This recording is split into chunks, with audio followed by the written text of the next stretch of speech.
హిందూ సమాజానికి శ్రీవారి భక్తులకి దృష్టికి తీసుకురావడం కోసం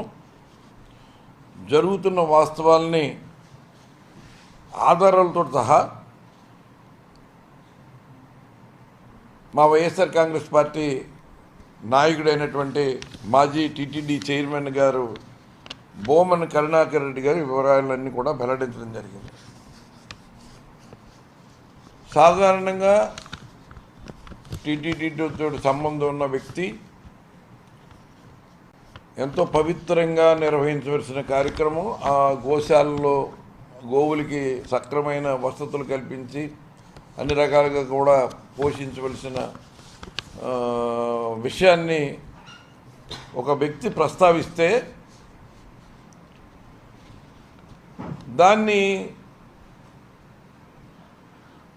ఏదో ఒక రాజకీయ కోణంతో ఇంకో రకంగానో చూడకూడదు. దానికి సంబంధించి బాధ్యతాయుతమైన టీటీడీ ఏం చేయాలి, దాంట్లో ఉన్న వాస్తవాలు ఎంతవరకు ఉన్నాయి, దాన్ని ఎలాగా మనం సరిదిద్దుకుని ముందుకెళ్ళాలని ఆలోచించకుండా ఆ వాస్తవాలను అంగీకరించలేక తప్పుడు ఆరోపణలు చేస్తూ ఎదురుదాడి చేసి జరుగుతున్న లోపాలని డైవర్ట్ చేసేలాగా ఆ గోవుల యొక్క సంరక్షణని పక్కదో పట్టించి డైవర్షన్ పాలిటిక్స్కి అలవాటు పడిపోయి ఇవాళ శ్రీవారి ఆలయ పవిత్రతను కానీ టీటీడీ ప్రతిష్టను కానీ దెబ్బతీసే ప్రయత్నం చేస్తూ ఉన్నారు. ఎందుకంటే దీని మీద మాట్లాడిన వెంటనే ప్రభుత్వం అక్కడున్న ఈవో ఐఏఎస్ అధికారి అతను ఒక తెలుగుదేశం కార్యకర్తలాగా వాడుకుంటూ అతను ఒక టీటీడీ పార్టీకి ఏజెంట్గా ఉన్నట్టుగా అతను ఈవో శ్యామలరావు గారు మాట్లాడడం కూడా నిజంగా అతను మరి దానికి ఆలోచించి మాట్లాడా లేదా ఇప్పుడు అతను ఈవోగా ఉన్నప్పుడు అతని ఆధ్వర్యంలో ఏ కార్యక్రమం జరిగినా అతను రెస్పాన్సిబిలిటీ తీసుకోవాల్సిన పరిస్థితి ఉన్నప్పుడు అతను రెస్పాన్సిబుల్గా మాట్లాడవలసిన అవసరం ఉంది. అందుకని తెలుగుదేశం పార్టీ ఏదో ఒక అజెండా ఇచ్చినట్టు అజెండాను మోయటమే పనిగా పెట్టుకున్నట్టు ఏ ఆధారం చూపకుండా ఏ ఆధారం కూడా బయట పెట్టకుండా ఏదో కరుణాకర్ రెడ్డి గారిని లేకపోతే మన వైఎస్ఆర్ కాంగ్రెస్ పార్టీని ప్రతిష్టని దెబ్బతీసేలాగా మాట్లాడటం అన్నది మరి వైఎస్ఆర్ కాంగ్రెస్ పార్టీకి చెందిన వ్యక్తిత్వ హననం చేసే ప్రయత్నం కానీ లేకపోతే హిందూ సమాజానికి వ్యతిరేకులుగా ఉన్నట్టుగా ఏదో ఒక ముద్ర వేసేయడానికి మరి ఈవో ప్రయత్నించడం అంటే ఇది చాలా సిగ్గుపడవలసిన విషయం. ఎందుకంటే ఈయన ఈవోగా ఉన్నప్పుడే టీటీడీ వెంకటేశ్వర స్వామి వారి దేవాలయానికి సంబంధించి తిరుమలలో టీటీడీకి సంబంధించి అనేక అపచారాలు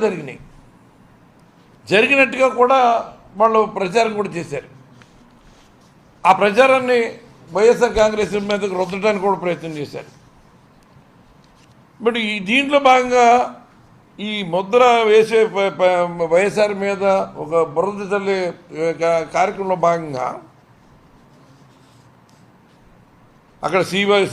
శ్రీవారి ఆలయ పవిత్రత కానీ ప్రసాదాల పవిత్రతని అక్కడున్న సాంప్రదాయాలని దెబ్బతీసే ప్రయత్నం కూడా చేయడం జరిగింది. టీటీడీ గోశాలలో ఆవులు చనిపోయిన విషయాన్ని అటువంటి భయంకరమైన వాస్తవాలన్నీ కూడా బయట పెడితే దాన్ని దాచిపెట్టే ప్రయత్నం చేసి కరుణాకర్ రెడ్డి గారి సాక్ష్యాలతో సహా బయట పెట్టంగానే అది ఫేక్ సమాచారం ఉండు, అది దానికి అసలు సంబంధమే లేదని ఆ టీటీడీఓ ప్రకటన చేయటం కానీ లేకపోతే ఏదో రెడ్ బుక్ పరిపాలన కొనసాగిస్తున్నామని మరి ముఖ్యమంత్రి గారు తనయుడు లోకేష్ ఆయన ఐటీ మినిస్టరు ఇది ఫేక్ న్యూస్ అంటూ ఆయన ట్విట్టర్లో పోస్ట్ కూడా చేసేసాడు. అలాగే దీనికి సంబంధించి తెలుగుదేశం నీళ్ళలో కూటమిలో ఉన్న బీజేపీకి సంబంధించిన ఒక ట్రస్ట్ బోర్డు సభ్యుడు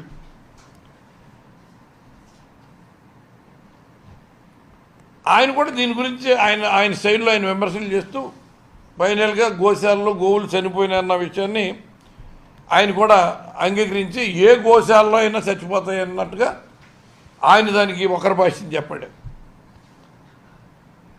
అలాగే అక్కడ లోకల్ ఎమ్మెల్యే గారు ఉన్నాడు. ఆయన ఎన్ని మార్ఫింగ్లు ఫేక్ న్యూస్లు అంటూ మాట్లాడుతూనే ఆయన కూడా ఒక 40-42 గోవులు చనిపోయినాయని ఆయన కూడా ఒప్పుకున్నాడు. ఇంకా టీటీడీ చైర్మన్ ఏంటంటే అసత్య వార్తలు రాయడానికి బాగా పేరుగాంచిన, గోబెల్ ప్రచారం చేయడానికి పేరుగాంచిన, అశ్లీలమైన దృశ్యాలని ప్రసారం చేయడానికి పేరుగాంచిన ఆ టీటీడీ చైర్మన్ గారు బిఆర్ నాయుడు ఆయన 22 గోవులే చనిపోయినాయని, ఇంట్లో మనుషులు చచ్చిపోతారు, గోవులు చచ్చిపోతే ఏంటంటే దాన్ని పెద్ద విషయంగా చూస్తారేంటని ఎంత అవహేళనగా అంత తేలిగ్గా మాట్లాడుతున్నారంటే, ఈ స్థాయి వ్యక్తి, ఇటువంటి దిగజారిపోయిన స్థాయి వ్యక్తి అత్యున్నతమైన టీటీడీ చైర్మన్ పదవికి అర్హుడా? వాడు ఏ అర్హత చూసి మరి ఈయనకి టీటీడీ చైర్మన్ ఇచ్చారంటే,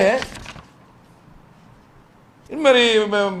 భక్తులందరూ కూడా దీని మీద ఆలోచన చేసే పరిస్థితి కూడా ఉంది. మరి ఇక ఈవో వరకు వచ్చేటప్పటికి ఇంత మాట్లాడిన ఈవో 43 గోవులు చనిపోయిన మాట వాస్తవమే ఆయన ఒప్పుకున్నాడు. అంటే జరిగిన వాస్తవాలని ఒక మాజీ టీటీడీ చైర్మన్ను బయటపెట్టి ఆ గోశాల యొక్క ఆలన పాలన,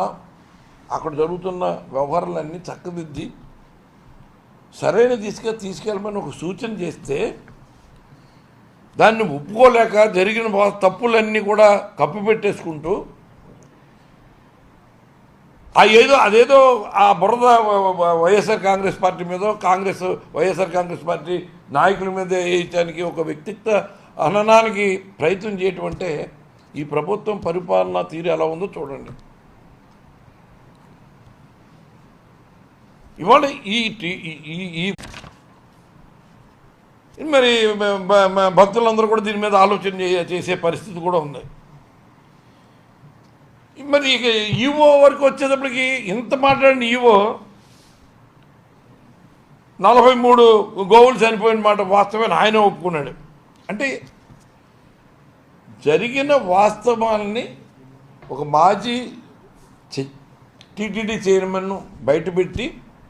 ఆ గోశాల యొక్క ఆలన పాలన, అక్కడ జరుగుతున్న వ్యవహారాలన్నీ చక్కదిద్ది సరైన దిశగా తీసుకెళ్ళమని ఒక సూచన చేస్తే దాన్ని ఒప్పుకోలేక జరిగిన తప్పులన్నీ కూడా కప్పిపెట్టేసుకుంటూ అదేదో ఆ బురద